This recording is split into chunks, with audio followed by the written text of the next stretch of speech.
जिनके यहाँ पितृदोष होता है, काल सर्प दोष होता है, वास्तु दोष होता है, उनको ज्यादा कुछ नहीं करना होना। फिर निवेदन करूंगा, कहीं जाकर मत रोइए, कहीं जाकर मत कहिए कि आपको तकलीफ क्या है। ना रिश्तेदारों से, ना नातेदारों से, ना कुटुंब से, ना कबीले से, ना अपनों से, किसी से नहीं कहना कि दुख क्या है। बस इतना करना कि किसी मंदिर में अगर पूजन करने जा रहे हो, आप जिस पाठ को कर रहे हो, जो पाठ आप करते हो, हमें ये भी नहीं कहना कि तुम शंकर का पाठ करो, हम तो ये भी नहीं कहेंगे कि शिव कवच करो, हम ये भी नहीं कहेंगे कि तुम हम बताएं वाला पाठ करो। तुम तो जो पाठ करते हो, तुम जो स्मरण करते हो, जो तुम मंत्र जाप करते हो, जो तुम नाम जाप करते हो, तुम्हारी मर्जी, तुम जो जपते हो, बस उस जप के समय पर कटोरी में, गिलास में, तांबे के पात्र में, पंचपात्र में जल हो और उस जल का आचमन, उस जल का सींचन दुकान पर, घर पर रोज करना प्रारंभ कर दो। आधे से ज्यादा तुम्हारी तकलीफ, आधे से ज्यादा तुम्हारा कर्जा, आधे से ज्यादा तुम्हारा दुख तो भगवान यूं ही समाप्त कर दे, यूं ही।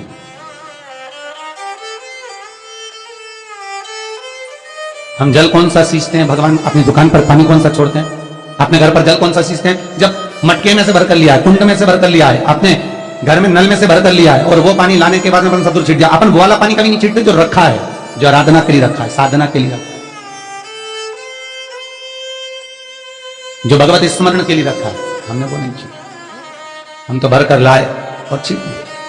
अरे भाई, बहुत दुख है, बहुत तकलीफ है, बहुत कष्ट है, कहीं मत भटको। जिससे तुम्हारी अच्छी पटे उसका स्मरण कर कर, उसका भजन कर कर, उसका कीर्तन कर कर, उसका नाम जाप कर कर। हम तो ये भी कहते हैं कि तुम जो भजन कर सकते हो, तुम जो स्मरण कर सकते हो, तुम्हारी चित्तवृत्ति में जो आता हो तुम वो करना। हम भी बताएं तो भी मत करना। तुम्हें अच्छा लगे तो करो, नहीं लगे तो तुम जो कर रहे हो बहुत अच्छा करो, तुम उसको जो।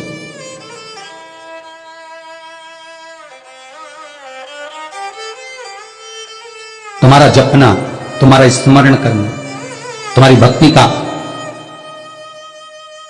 भाव प्रकट करना, बस दिल से, मन से, जो तुम्हारे मन में आ जाए भगवान को वो कह दो, भगवान से वो जाकर निवेदन कर दो, भगवान उसे स्वीकार कर दो। तो शास्त्र कहता है कि जिस दिन आपका व्रत है उस दिन एक काम जरूर करना कि भगवान का मंत्र जाप कर कर, भगवान का स्मरण कर कर, कटोरी में जल लेकर, पात्र में जो जल रखा हो, पूजन पाठ करते समय, स्मरण करते समय वो जल का पान अवश्य करना। उस जल का पान अवश्य करना, उस जल को अवश्य करना। क्या होता है जल का पान करने से? शिव महापुराण की कथा कहती है, चाहे आप हनुमान चालीसा पढ़ें, चाहे आप राम रक्षा स्तोत्र पढ़ें, चाहे आप देवी कवच करें, चाहे आपकी मर्जी पड़े, जो पाठ पूजन करें, बस एक निवेदन है, पूजन पाठ करते समय एक कटोरी में, तांबे के कलश में, एक गिलास में जल अपने नजदीक में जरूर रखें।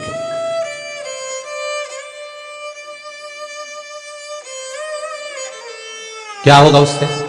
आप जितना पाठ करेंगे, आप जितना पूजन कर रहे हैं, आप जितनी आराधना कर रहे हैं, आप जितनी साधना कर रहे हैं, आप जितना तप कर रहे हैं, आप जितना हनुमान चालीसा, दुर्गा चालीसा, राम रक्षा स्तोत्र, यमुना अष्टक, गोवर्धन चालीसा, जो भी आप जप रहे हैं, जो भी आप सर्वोत्तम जी का पाठ कर रहे हैं, आप जिस भी पाठ को कर रहे हैं, उस पाठ को करते समय अगर जल तुम्हारे पास में रखा हुआ है तो तुमने जब पाठ किया तो उसका जो तात्विक अंश है वो जल के अंदर जाएगा, और वो जल जब हम ग्रहण करेंगे तो हमारा जीवन आनंदित हो जाए। पहले के संतों को उठाकर देखिए, पहले के साधुओं को उठाकर देखिए, पहले के तपस्वियों को उठाकर देखिए। साधु सन्यासी तपस्वी जहां पर तप करते थे उनके पास में कमंडल में जल रखा रहता, उनके कमंडल में जल होता था। उन्होंने कमंडल में से जल लिया, श्राप दे दिया, उन्होंने कमंडल में से जल लिया, आशीर्वाद दे दिया। तो कई शास्त्र, कई विद्वान कहते हैं कि उस सन्यासी का तप बल इतना प्रबल था कि उसके मुख से जो निकलता था वो हो जाता था। ध्यान देना, सन्यासी के तप बल से भी प्रबल था उसके कमंडल का जल, जिसको वो पठन करता था, तप करता था, साधना करता था, भजन करता था, कीर्तन करता था, तो जो जल उसके पास में रखा रहता था उसमें इतना पावर आ जाता था कि बस उसको छोड़ते ही वो श्राप लग जाता।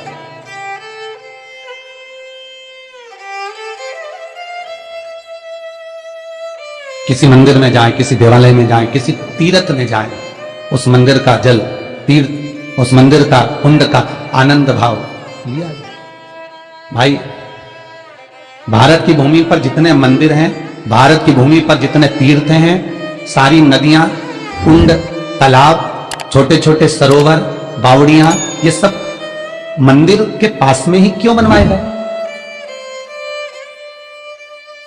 ये कुंड, ये बावड़ियां, ये तालाब, ये सरोवर, ये कुएं, ये सब मंदिर के करीब में, तीर्थ के करीब में क्यों बनाए गए? उसका कारण केवल इतना है। और क्यों इतने पवित्र होते हैं? क्योंकि वहां भजन करने वाला, वहां साधना करने वाला, वहां स्मरण करने वाला, वहां कीर्तन करने वाला, वहां मंत्र जाप करने वाला, वहां नाम जाप करने वाला जब जप करता है, साधना करता है, पाठ करता है, तो उसका तेज पुंज उस जल में चला जाता है। उस जल का पावर इतना प्रबल होता है कि जीव अपने आप कल्याण हो जाता है। मात्र स्नान से, मात्र पूजन से, मात्र तर्पण से, मात्र आचमन से।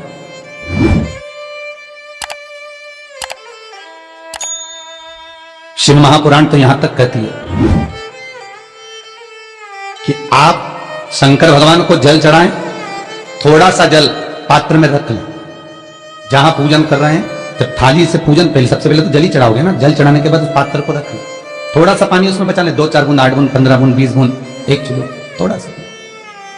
भगवान शिव की आराधना करी आपने, दिया बत्ती करा, पूजन करा, आराधना करी, मंत्र जाप करा, घंटी का नाद करा, और भी लोग आए, उन्होंने भी भगवान का नाम लिया। जब घर की ओर प्रवेश करें, पूजन की थाली जब लेकर चलें, तो जो कलश में जल हो उसका आचमन कर लें या अपने ऊपर छीट लें, उससे सुख का अनुभव होगा। स्कंद पुराण कहती है मनुष्य के जीवन के दुख को समाप्त करने में जल की परिभाषा प्रबल है।